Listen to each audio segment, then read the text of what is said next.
is cooking. Good evening, everyone. It is Friday. It is 7 p.m., and we are on WrestleNet Radio, so it must be time for If You Smell What the Arch is Cooking. I'm your host, Archie Mitchell, and this is another week in the books of where you and I will look at what has gone down this past week in the wrestling world, and I will dissect it and let you know what I thought about it. If you're new to the show, we do one segment called Quick Hits where I run down some of the bigger news items that have gone on in the week of professional wrestling. Then we go on to our show review with our highs and lows of each show that has taken place that we review here on If You Smell What the Arch is Cooking. And then I do my venom spewing when I tell you what really grinds my gears about the world of professional wrestling. Now, I did promise last week that what grinds my gears would be back this week, and it is. Will be at the ending of the show. Unfortunately, though, we've only got one quick hit for this week's show because all the other major news items happened during the shows that we are reviewing tonight. So rather than spoil it, I figured we'd save it. But we will get to that one quick hit in just a minute. The shows we are reviewing this evening are AEW Rampage, WWE SummerSlam, which was live on pay-per-view this past Saturday, and WWE NXT TakeOver 36, which was live this past Sunday on pay-per-view. We usually review NXT and AEW, with now the inclusion of AEW Rampage, but I thought being a pay-per-view week, it'd be better to tell you what I thought of the bigger shows. So, moving along, I do not have any frosty beverages this week. Unfortunately, I ran out and did not have any time to get to the store and buy some new ones because we have been getting hit with a tropical storm since this past weekend, and it rolled on right into the days that I was going to be able to film and record. So I apologize that I cannot crack open a frosty one with you, but by all means, you go ahead and enjoy one while I spew my venom, my hate, and my love for the professional wrestling world. Quick hit, number one and only one, but honestly, it is such a big one, it only deserves to be the only one. Ric Flair is returning to the NWA, where it all started for him, where the Nature Boy was grown and born and bred. Ric Flair will be at NWA 73 at the Chase. It is unbelievable. I am very, very happy about this. Rick was not really being used in the WWE anymore unless they needed for someone for Charlotte Flair to freak out on or to have Randy Orton kick his head off his shoulders. I'm kind of happy that Rick didn't hurry up and run to AEW and he didn't go back to Impact. The NWA is where Ric Flair should be. In my opinion, Rick should just stay there. Not because it's a bad thing that he's in the professional wrestling world. No. Because if you're going to have the NWA, you might as well have Ric Flair. Let him manage Nick Aldis, the NWA champion. Let him challenge Nick Aldis every week with a new challenger for the world title. Let him manage one of the other young tag teams. Anything. Let him remake the Four Horsemen. Ric Flair has so much to give to the wrestling world still, and in the NWA, in my opinion, he can do it. He will be allowed to do it. Because if they throw him into AEW, if he goes there, they really can't put him with Andrade right now, his soon-to-be son-in-law, because he's with Chavo Guerrero. And that would be horrible for them to just drop Chavo Guerrero off of the face of the planet so they can put Ric Flair there. And there's really nobody that he can manage in AEW right now. He would pretty much just be like Arn Anderson is with Cody and Tully is with the Revival or FTR. He would be there. It'd be great for whoever he'd be with, but okay, we get one chop a week. On the NWA, he's got time to do whatever he wants in that company. So good job by Billy Corgan getting Ric Flair back into the NWA. I am a very huge fan of the NWA, and if they ever start broadcasting on television or on a streaming service that I pay for, I will be glad to review the NWA here on this show every week, just like all of you would be glad to hear it. So moving on to our first show review, AEW Rampage. And the show was okay. I mean, It was a decent show. By all means, they put their best foot forward. They did exactly what they needed to do. And, I mean, what else can I really say? It's, one of those things where it's a secondary show. And AEW is still growing Dynamite. And, the action was, I mean, it was okay. But the real news story is, ladies and gentlemen, he's back. CM Punk is back in the world of professional wrestling, and he debuted on AEW Rampage. And I couldn't be happier, ladies and gentlemen. I am a CM Punk fan through and through.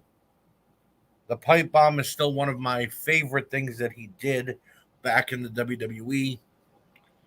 And I have to say that seeing him walk out onto AEW Rampage, I'm sorry I had to fake you guys out a little bit, but I had to cue up the song.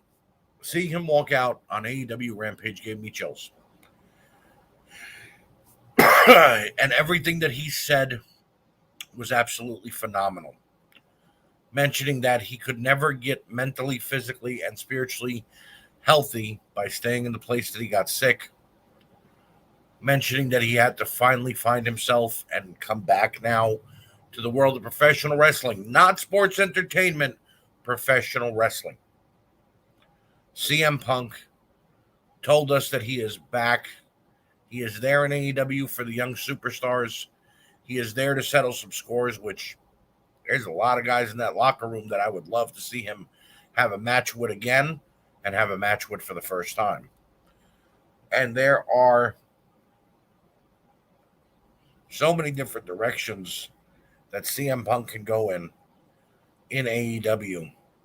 Whether you throw him straight to the top, strap a rocket on the back, and send him to the moon, and let him fight Kenny Omega immediately, whether you let him flounder and have a feud with Darby Allin, Malachi Black, Cody Rhodes, the rest of the elite, it really doesn't matter. I can personally not wait for his back and forth with MJF that we know is eventually going to happen.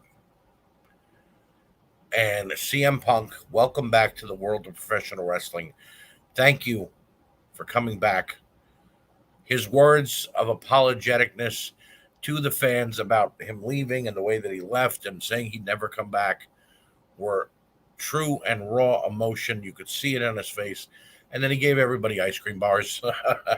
Finally got what he wanted in this world, which was just some damn ice cream bars. Congratulations to AEW on a big coup, picking up CM Punk. Congratulations and welcome back to CM Punk. I can personally not wait to see what happens. The wrestling world is once again a buzz, and it feels great to be a fan, ladies and gentlemen.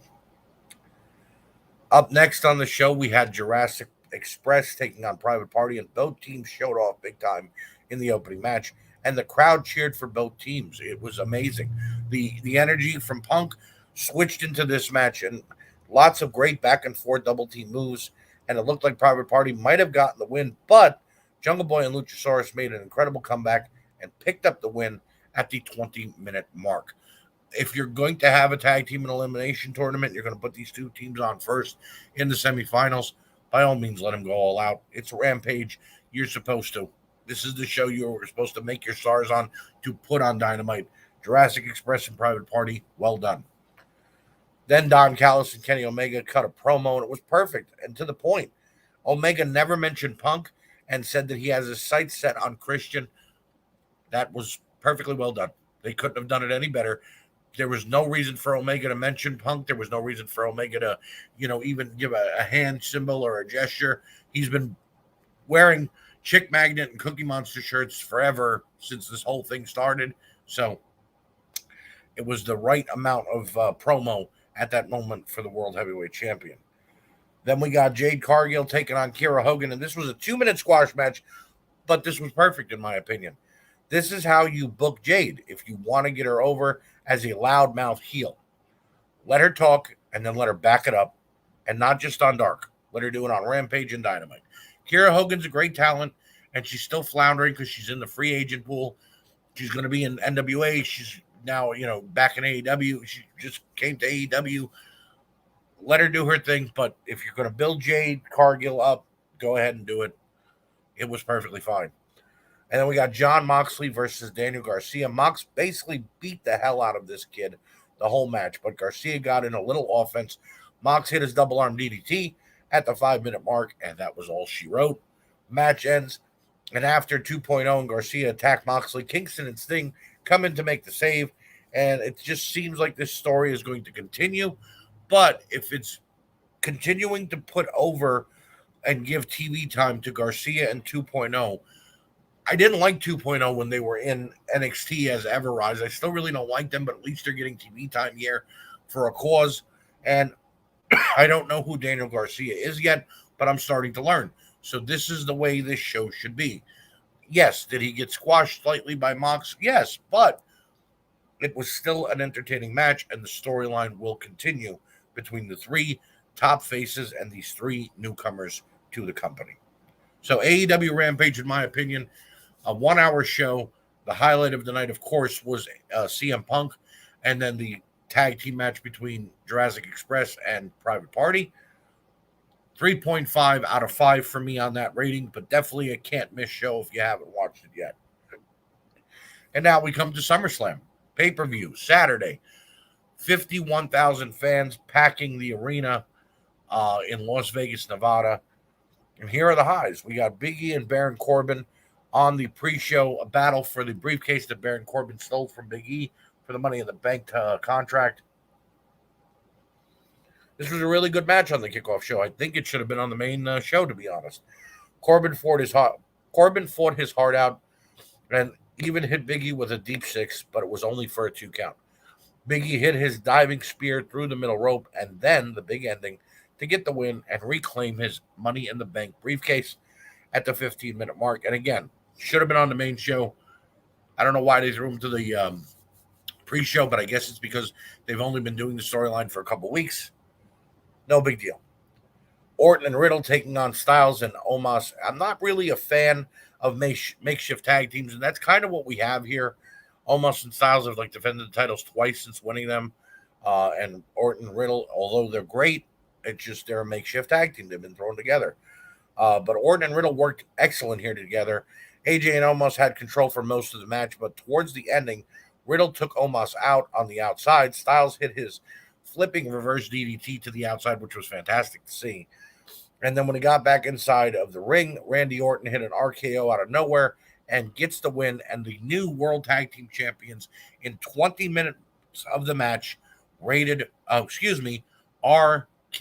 Bro. I almost called him the rated R. What was it? Rated RKO, but they are RK Bro, and it'll be interesting to see what happened here. I'm thinking we end up with them losing the belts, Orton turning on Riddle, and we go on from there. But in any case, they're not bad. They're entertaining. They're funny. So we'll see where it goes. Then we go to Damian Priest versus Sheamus, and this match was everything it needed to be. Two bulls going back and forth for one of the most important mid-card titles. I don't care what you say. Oh, the Intercontinental title and the U.S. title are props. They're not really being used. No.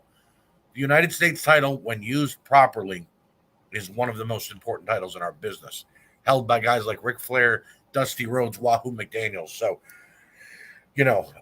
Sheamus took the advantage with his underhanded tactics, like using his face mask and the ropes. Priest tries to make a comeback more than once, but Sheamus kept shutting him down. Priest finally ripped the face mask off of Sheamus, hit his spinning wheel kick, and then his reckoning spinning neck breaker, and he has become the new United States champion at the 20-minute mark. Perfectly done. You built up Damian Priest, and this was the payoff we were waiting for. Sheamus was not a horrible United States champion, but the fact that they kept teasing that he'd defend and then have him beat up his opponent, mostly it was Humberto Carrillo and Ricochet. It was just piss poor booking, but Hopefully, Damian Priest finally gets something going with that title. Then we go to the Usos versus the Mysterios. The Usos always put on a good match. Good to see them firing on all cylinders. Ray is a good hand as well, but Dominic is horrible. 3 botches in this match, and that's me being nice, ladies and gentlemen. He just looks out of place still, and it's already been a year since he's been wrestling. If it wasn't for Jimmy J and Ray, I would have put this match on the low end of things, but they really went as hard as they possibly could. Jimmy and Jay hit a double super kick, and then Jay hits a big splash at the 15-minute mark to take the win and remain the SmackDown World Tag Team titles. I kind of hope that this whole storyline is over with, and get the father and son duo away from Jimmy and Jay. Let them actually defend against the Alpha Academy or one of the other tag teams. It's just been going on way too long. We find out that Sasha Banks isn't able to compete, so her replacement against Bianca Belair is Carmella. And the crowd hates it. I'm okay with it, though, because Carmella is really good in the ring. They've had great matches in the past. The non-existent roof, though, comes off of the building because they were in a dome and the roof was open because Becky Lynch is back. Yes, the man enters the arena. She beats the hell out of Carmella. Poor Carmella. And then asks Bianca Belair if she wants to raise the roof off of this arena again. And yeah, Bianca's like, sure, let's do it. She hits a forearm and then a rock bottom, and it's 12 seconds long. Now, ordinarily, I would put this on the low end, but I'm a huge Becky Lynch fan. When she had to leave because of the whole pregnancy thing and give up the title, it was upsetting for me. She was doing great. Yes, they buried Bianca Belair here slightly. She had a great 5-month reign, though, defending her belt whenever she could. And story going forward is that Becky will now be the heel with Bianca chasing her for the title. So, by all means, if that's where they're going with this, then I'm okay with it. I don't think it should have been a 12-second match. I think it should have been a 10 or 15-minute match and then Becky get the win. But for argument's sake, we'll let it go and we'll say, congrats, Becky, and welcome back to the WWE. People are saying that Becky got just as big a pop as CM Punk. No, there's a difference. WWE has piped in crowd noise. That's the big difference. Another high, Charlotte Flair, Rhea Ripley, and Nikki, almost a superhero, put on as good of a triple threat match as I've seen in recent years. Rhea played her part as the enforcer very well and kept cutting off all of the pinfalls going on in the matchup.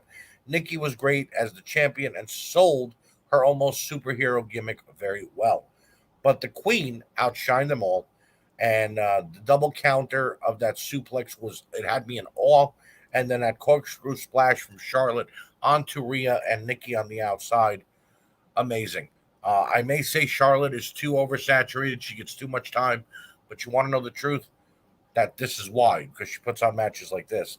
Charlotte picked up the win at the 25-minute mark and is now a 12-time WWE Women's Champion. Won't be long before she catches her dad. She is once again the champion.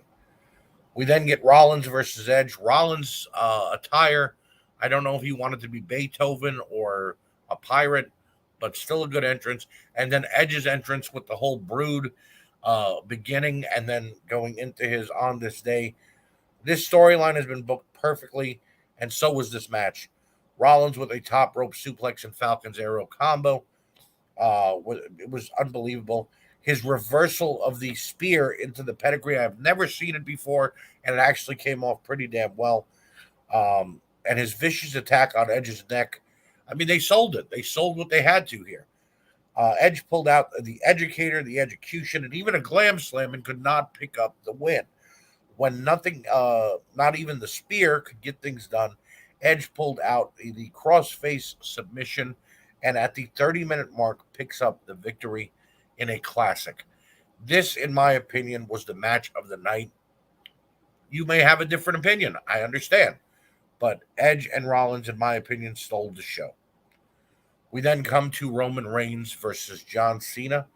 Roman proved why he is the head of the table, in my opinion, in this matchup. He trash talked and he fought and he cemented his legacy. John Cena proved he could still go for 30 minutes, but Roman took 3 AAs, including one through a table and one off the top rope, hit his spear, and got the win over John Cena to once again prove that he can beat anybody. But then the music hit, and out walks Brock Lesnar with a beard and a man bun. Brock Lesnar is back, the part timer, one of the longest reigning world heavyweight champions that we've seen in quite some time, is back. Paul Heyman's face was priceless, and Roman just walked out of the ring. I'm ready for this, but only if Brock is back full time and they actually have this feud as Brock being there every week and not via satellite or not, just a bunch of BS where, oh, Brock isn't here, so Roman's going to cut him down for not being there. It's BS. I want Brock there. I want him torturing Paul Heyman. I want to see where they're going to go with this. And now on to the lows. Might be the most lows I have ever written for a show. Alexa Bliss and Eva Marie. This should have happened on Raw. Too much comedy and messing around. The missed moonsault by Alexa and then that DDT on Eva were the only two good points. Was not a fan of this match in any way. This should have been on the pre-show and putting Baron Corbin and Big E on the main show if you were going to do this. Tiffany Haddish. Why is she here? She called the U.S. title the national title. What in the actual fuck? Why would you book this? We don't need hosts for these shows. We don't need guest interviewers. You have a million people to do interviews for you, such as Kayla Braxton and all these other guys that you brought in. Why are we bringing in Tiffany Haddish just for the Hollywood appeal? I don't understand. Nakamura, Pat McAfee, and Rick Boog segment was for no reason. Keep that shit on SmackDown, not on pay-per-view. Nakamura isn't going to be here tonight. He's not going to defend the title. No reason to have that 10-minute playing of the guitar and McAfee pissing his pants on the announce table. The crowd hated the Olympic gold medalist and barely made a sound. No need for it. Do it on Raw or SmackDown. I'll be honest, I'm not a big Olympics fan. I watched some of it. I didn't know who either one of these people were. I didn't hate it, though, but the crowd chewed it up so badly they were dead. It shouldn't have happened at SummerSlam. McIntyre and Mahal. This was slow and boring, if I'm honest. The crowd didn't pop until the Claymore kick, and even then it seemed forced. McIntyre didn't lose the advantage for most of the match and finally hit the Future Shock DDT and the Claymore, and he gets the win at the 13-minute mark. As decent as this feud has been, the match didn't carry over into that. And that stupid sword and seeing Jinder and his crew run from it, just like they have the last 3 weeks, is for no reason.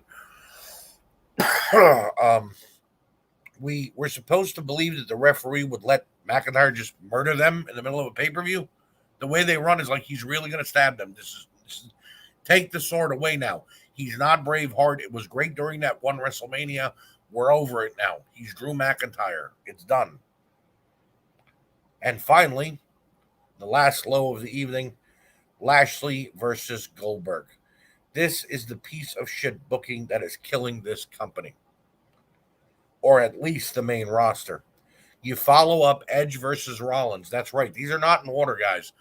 This was the match after Edge versus Rollins with this horrible 5-minute match that had a total of 8 moves, and it ended on a referee stoppage for a knee injury that Goldberg took 5 seconds to sell when MVP hit him with his cane. Now, go back and watch it.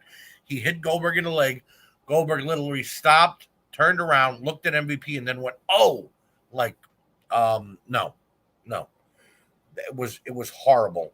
I'm just glad that Goldberg didn't go over. A lot of people are making a big deal about Bobby Lashley putting Gage, Goldberg's son, in the full Nelson. Yeah, he's a minor. Don't do that, but don't bring your kid to work then. It's wrestling, not ballet. That's the way I look at it. I'm tired of the whole storyline that Gage Goldberg needs to see his dad wrestle one more time. So, moving on from that horrible piece of trash that I just talked about, I'd give SummerSlam a 6.5 out of 10. You know, if I'm doing it out of 5 like I did with AEW Rampage, I'd give it a 2.5 out of 5. It is a half.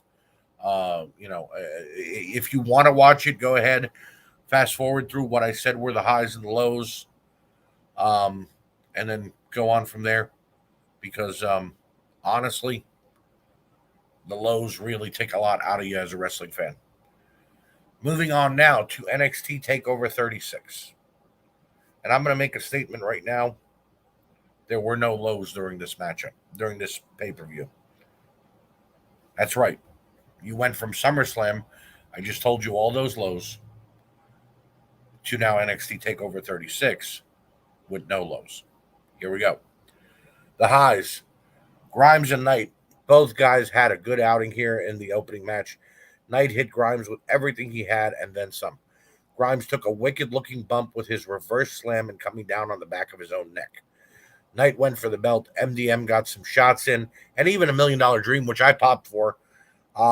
And Cameron hit the double stomp to get the win and is now the $1 Million champion. Great 20-minute match. Maybe not their best outing they've ever had, but still a great matchup in the trilogy that we've seen between these two youngsters. Raquel Gonzalez versus Dakota Kai. Kai used her quickness and kept the champion guessing for the first few minutes. Gonzalez finally caught her and delivered a monstrous big boot. Kai fought back and showed Raquel she was worthy of this title match and got almost a win after her Yakuza kick in the corner. She got a very long 2.5 count. Raquel caught Dakota in the top rope and then hit a top rope power bomb and picks up the win at the 15-minute mark to retain the title. And this was a great women's match, in my opinion. Very, very well done. Seeing them both then give each other dirty looks. Raquel looking down at her former sidekick. Dakota Kai looking at her now aggressor. I know there's that age-old adage where a friend will tell a friend in wrestling after they turned on them, if all you wanted was a title shot, all you had to do was X. Yes, we know that. But what we also know is that makes for good television. That makes for good storytelling. And I like it. We then go to, in my opinion, match of the year. Walter defending the United Kingdom title against Ilya Dragunov. This was one of the most hard-hitting matches I've ever seen. Dragunov got a cut on his right eyebrow and began bleeding slightly. Walter's chest was a deep purple from all of the chops he and Ilya exchanged. Walter hit Dragunov with a German suplex and power bombs on multiple occasions, but the challenger just kept coming and kicking out. Dragunov used a top rope suplex and a deadlift German to keep Walter down, and in the end, Ilya beat on Walter from head to toe and then locked in a rear naked choke, ragdolled Walter, which I've never seen happen, and picked up the win, ending the 870-day run of Walter as the UK champion. It was a 25-minute masterpiece of what strong style is and should be. Very well done, WWE, or should I say NXT. Might be my favorite match I've watched in a couple of years, guys. If you did not watch Walter versus Dragunov, go back and watch it. This might have been better than their first matchup. Then we go to Adam Cole versus Kyle O'Reilly in their 2 out of 3 falls match. May not need a third fall. First fall was a little quick, like about 5 minutes, but it was a good way to tell this story. Street Fight allowed Cole to use every dirty tactic in his arsenal. The dueling chains, covered fists, and going shot for shot was a nice touch, and the top rope slam onto the chair was brutal. Cole wins the second fall. Now we're tied up at 1 each. We go to the third fall, and before we can begin it, Adam Cole wanted to punish Kyle O'Reilly more and put O'Reilly down onto the announcer table with a power bomb. He didn't go through it, but he definitely made a dent. He began brutalizing Kyle until he got caught off guard, and brought out some handcuffs and cuffed Kyle to the cage. This is where I found things a little fluky. Kyle O'Reilly is now handcuffed with one hand to the cage. He catches Adam Cole's leg, puts on a one-legged leg lock, a one-armed leg lock. He's putting all of his pressure down, and Wade Barrett's yelling that he's using the cage for leverage with the handcuffed hand. Cole taps out. Kyle O'Reilly picks up the big win. There is news that Adam Cole may be on his way out of the WWE. I don't know. But if that is the case, so be it. I hope he lands on his feet because I like Adam Cole. But in all honesty, WWE, if they put him on the main roster, will not use him correctly. And now it is time for our main event. Karrion Kross versus Samoa Joe. Unbelievable. They hit each other forcefully. They landed on each other as hard as possible. The muscle buster, the first time Joe hit it, I thought it was it, but it wasn't. And Kross kicking out was sickening. Kross from NXT to the main roster is two different people. He brutalized Joe. Joe brutalized him. And for, again, 25 to 30 minutes, these two men teed off on each other as much as they possibly could. Joe hit Kross with an amazing enziguri shot, top of the head on the top rope, locked in another muscle buster, landed it in the middle of the ring. Samoa Joe gets the win and is now a 3-time NXT champion. Karrion Kross will be going to the main roster. And yeah, NXT TakeOver 36, in my opinion, 5 out of 5. Definitely. I'm not saying it was the best thing that happened this weekend, because obviously CM Punk's return, in my opinion, was the best thing. But that was only one part of a show. NXT, though, for pure wrestling, pure actual time in the wrestling matches, NXT was the better show. 5 out of 5. Every match was a banger. Every match went at least 15 to 20 minutes. There was nothing to be quick, nothing to be, cut off. And if the reports are true that they are turning NXT into a developmental wrestling company again for WWE, and it's going to be much different than what we've seen over the last few years, shame on you, Vince McMahon. Shame on you, Nick Khan. This is your best brand. It outshined SummerSlam. It's outshined WrestleMania. It's outshined the Royal Rumble. It's outshined Survivor Series. Yeah, I'm just going to say it. It's now time for what grinds my gears. How's that for a segue? The WWE, Vince McMahon, and Nick Khan are slowly killing the wrestling business. Now, I'm not saying they're doing it on purpose. I'm not saying that this is what they're really doing. But every move that they have made as of late is another step in the right direction to kill what wrestling is. I know, they're sports entertainment, but we're wrestling fans. We're here to watch the storylines and to watch the matches. We don't need to find out that our favorites are being fired every day. We don't need to find out that storylines that we were invested in for months are getting dropped just because. We certainly don't need to find out that some asshole who came out of left field and saddled up to Vince McMahon and became his best buddy is now the president in charge of talent relations and is firing people just for the fuck all of it. You fired all of these people to bring back Goldberg. You fired all these people to bring back Brock Lesnar. You fired all these people because of budget cuts. You're making more money than you ever have. The WWE is more profitable right now than they have ever been. And I don't know who Nick Khan is, because I don't remember hearing about him a few months ago. I only remember hearing about him the last month or two. But Nick Khan doesn't know his ass from his elbow, and he certainly doesn't know the wrestling business.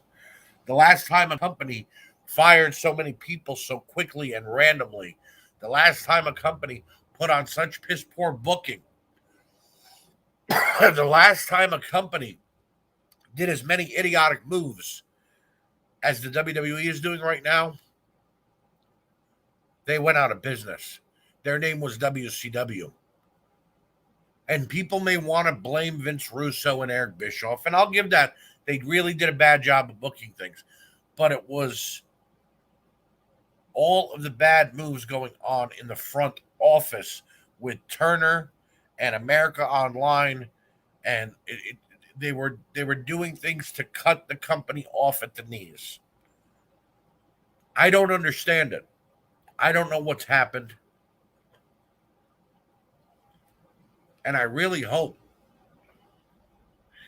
that everybody who is employed by the WWE finds a good wrestling company to join after the WWE either fires them or goes out of business or is sold to whoever it is they're going to sell to. If they're going to sell, I don't give a shit if it's Disney, ESPN, or whatever. If the WWE gets sold to another company, I'm not watching anymore. I have AEW, I have Impact, I have MLW, I have NWA.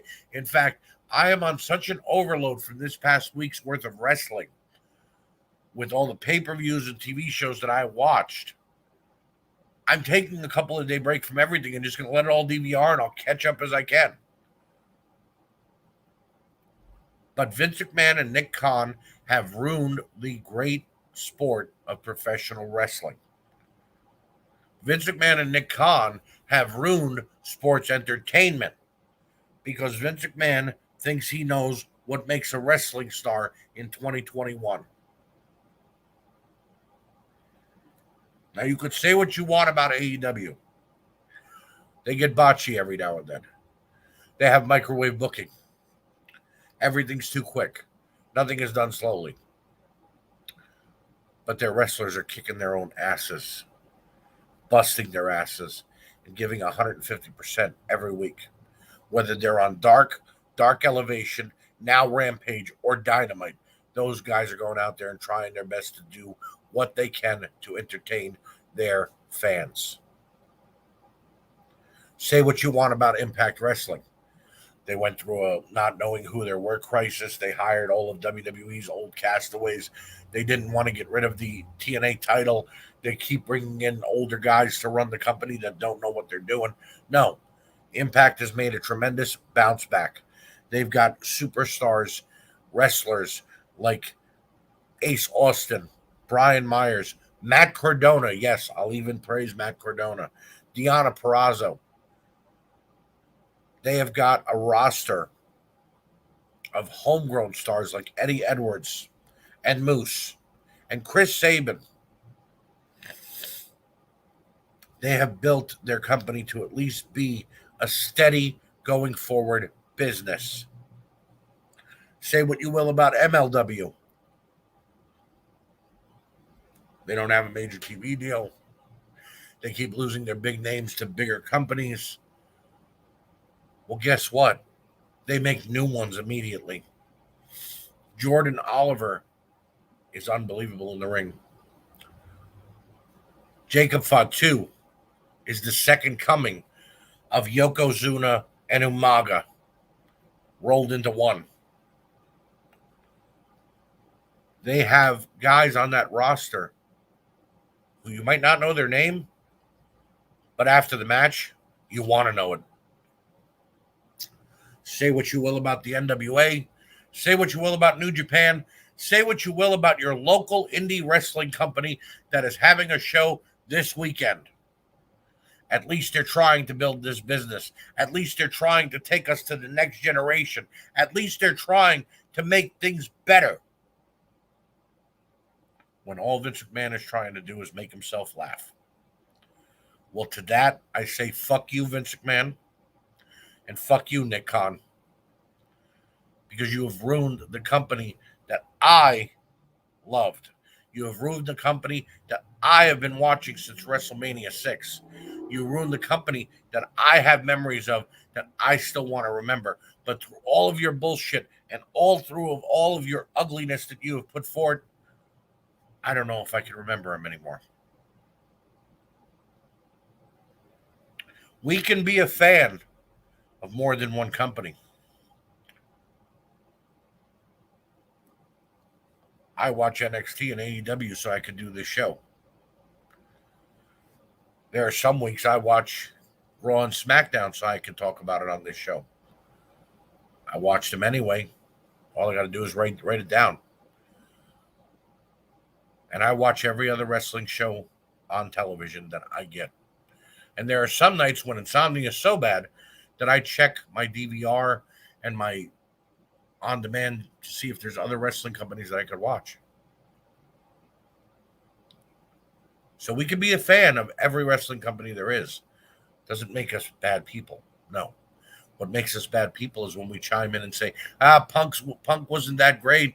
Becky had a better return. Oh, Brock Lesnar's back. Oh, well, Punk did come back and he murdered the WWE. That's not what I'm saying here, folks. I'm not praising one and shitting on another. What I'm saying is the WWE is making me hate them. And slowly but surely, it's making a lot of fans hate them.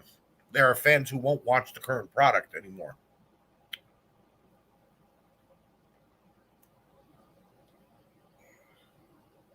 So if WWE is now the heel and all the other wrestling companies are the face, so be it. It's your move, WWE. Do you want to keep us as fans, or do you want to continue to alienate us and have us walk away into another company? It's entirely up to you. So, with that being said,